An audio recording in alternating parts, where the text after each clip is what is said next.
This is Samira. Samira lives in the cities. And when Samira was 2 years old, living outside of Mogadishu, Somalia, rebel gunmen broke into their home in the middle of the night and grabbed her father and dragged him out into the yard and hung him in a tree. Her mother took Samira and her siblings and they fled Somalia. They fled to Uganda, to this refugee camp. But refugees have to survive. Refugees, like all of us, need money. They need food. They need sustenance. And so her mother went back to Somalia to sell some land so that they would have some money. And while she was there, she too was killed. And Samira and her young siblings were orphaned. They lived in this camp. These homes are made of cow dung and dirt and water.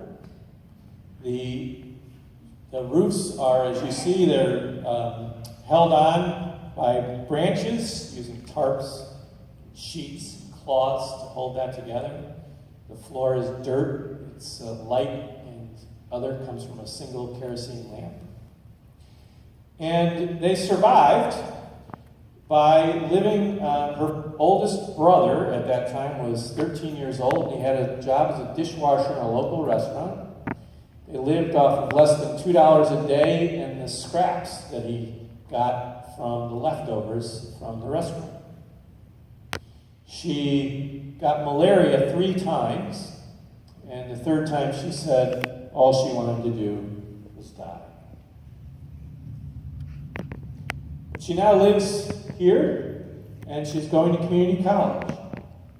And her goal is to transfer to 4-year college. She wants to major in biological sciences or pre-med and go to med school. And wants to do a specialty in psychiatry with a subspecialty in childhood trauma. And I asked Samira, I said, Samira, after all that you've been through, why do you want to go through so much to get to your chosen profession?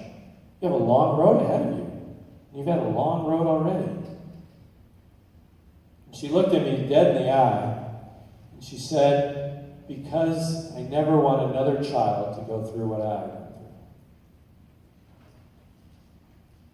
And with those words, Samira offers me a new perspective. And that's this. We've got the math wrong. We've got the math wrong. For most people on either side of the refugee debate, the question of refugee resettlement and helping refugees generally is seen as a subtraction problem. That we have to give something of ourselves in order to help another. Or, conversely, we can't give that money or those jobs or that security to other people. But in both cases, it's defined as a subtraction, when in fact, it's not a subtraction problem at all. And as my high school math teacher told me, that if you don't have the right equation, you can never get the right answer. And so what I would suggest is that the right equation is that it's a multiplication problem. That Samira will produce more than she will ever take. She will touch a generation of children in ways that none of us could, with her experience and her fortitude and her commitment. And that she is a multiplier that will pay dividends generation after generation after generation to come.